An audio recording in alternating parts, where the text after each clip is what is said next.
మన తెలుగు సినిమా ఫీల్డ్‌లో రివ్యూలు చెప్పేవారు ఎక్కువయ్యారు. అలాగే రివ్యూ కూడా అందనంత ఊహాతీతంగా చెప్పేవాళ్ళు కూడా చాలామంది ఉన్నారని చెప్పొచ్చు. ఒక పక్క సినిమా థియేటర్‌లో సినిమా రన్ అవుతుంది. మరో పక్క రివ్యూ వచ్చేస్తుంది. ఒక్కొక్కసారి సినిమా రిలీజ్ కాకముందే రివ్యూ వచ్చేస్తుంది. మరి ఈ దుష్ట సాంప్రదాయాన్ని ప్రవేశపెట్టిన వాళ్ళు ఎవరో నాకు తెలీదు గానీ ఇది కొంత ఇండస్ట్రీకి నష్టమే జరుగుతుందని మనం అనుకోవచ్చు. ఇటీవల పూల చొక్కా నవీన్ ఒక రివ్యూ 'బూట్ కార్ట్ బాలరాజు' అనే సినిమాకి చెప్పడం జరిగింది. ఈ సినిమా గురించి ప్రత్యేకమైన శ్రద్ధ ఎందుకయ్యా అంటే, సోహెల్ 'బిగ్ బాస్'లో చాలా మంచి పేరు తెచ్చుకున్నాడు. అంటే అక్కడ 'బిగ్ బాస్'లో విన్నర్ కంటే సోహెలే మంచి పేరు తెచ్చుకున్నాడు.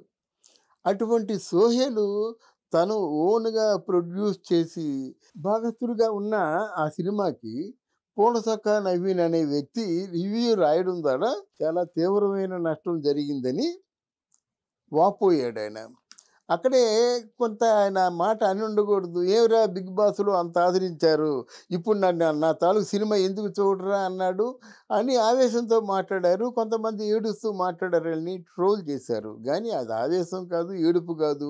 అక్కడ హీరో మాట్లాడకూడదు. హీరోలాగా ఉండాలి, గంభీరంగా ఉండాలి. సినిమా బాగుంటే ఆడుతుందండి. సినిమా బాగలేకపోతే ఆడదు.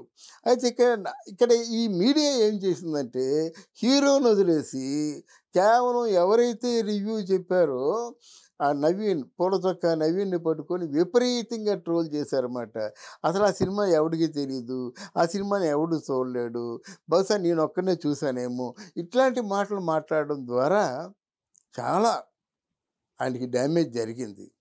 అయితే ఇక్కడ ఈ సోహెల్ ఏదో ఒక సమాచారం ఇస్తూ నేను గాని తెగించినట్టయితే వాళ్ళు ఉండరు అనేటువంటి మాట దొరలడం కూడా తప్పు.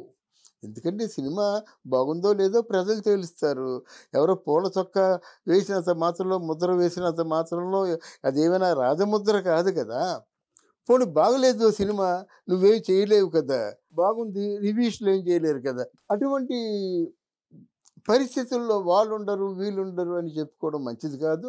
ఇది జరగడం వల్ల నష్టం ఏంటంటే మొత్తం సోషల్ సినిమా ఎవరు చూస్తారండి అని కొంతమంది అనుకునేవాళ్ళు. లేదండి అసలు చూడలేమండి థియేటర్‌లో ఇద్దరో, ముగ్గురో ఉన్నవాళ్ళు ఒకరు. ఇటువంటి ఒక నెగెటివ్ టాక్‌ని స్ప్రెడ్ చేయడం మాత్రం మానుకుంటే మంచిది. వాడు చిన్న ఆర్టిస్ట్ అయినా, పెద్ద ఆర్టిస్ట్ అయినా ఎవరైనా ఒకే రకమైన ఎఫర్ట్ పెడతారు. ఆ పెట్టిన దానికి దయచేసి మనం మన జర్నలిస్టుల తాలూకు బాధ్యత ఏమిటంటే అవకాశం ఉన్నట్టయితే ఎంకరేజ్ చేయండి. అవకాశం లేదంటే లోపాలని ఆయనతో చెప్పండి. నెక్స్ట్ సినిమాకి జాగ్రత్త పడతాడు. అలా కాకుండా ఆయనకి అసలు కెరీరే లేకుండా పూనుకోవడం మాత్రం మంచిది కాదని నా ఉద్దేశం. ఈ సోహెల్ కూడా దీన్ని అంతగా పట్టించుకుంటే ఆ సినిమా మీద ఉన్నటువంటి నెగెటివ్ ప్రచారాన్ని పదింతలు ఎక్కువ చేసినట్టు అవుతాడు. అది. అందువలన ఇటువంటి నెగెటివ్ ప్రచారాలు మానుకోండి. అలాగే నేను బయటకొచ్చానంటే ఎవరు మిగలరు అనేటువంటి ఒక అనవసరపు రాద్ధాంతాన్ని చేయకండి. మీరు అనవసరంగా ఇరుక్కోకండని సోహెల్‌ని కూడా నేను హెచ్చరిస్తున్నాను. నీ జీవితం ఒక సినిమా కాదు కదా! 100 సినిమాలు చేస్తావు. ఒక సినిమాకి అందరిని లేపేసినట్టయితే 100 సినిమాలకి 100 మందిని లేపేస్తావా?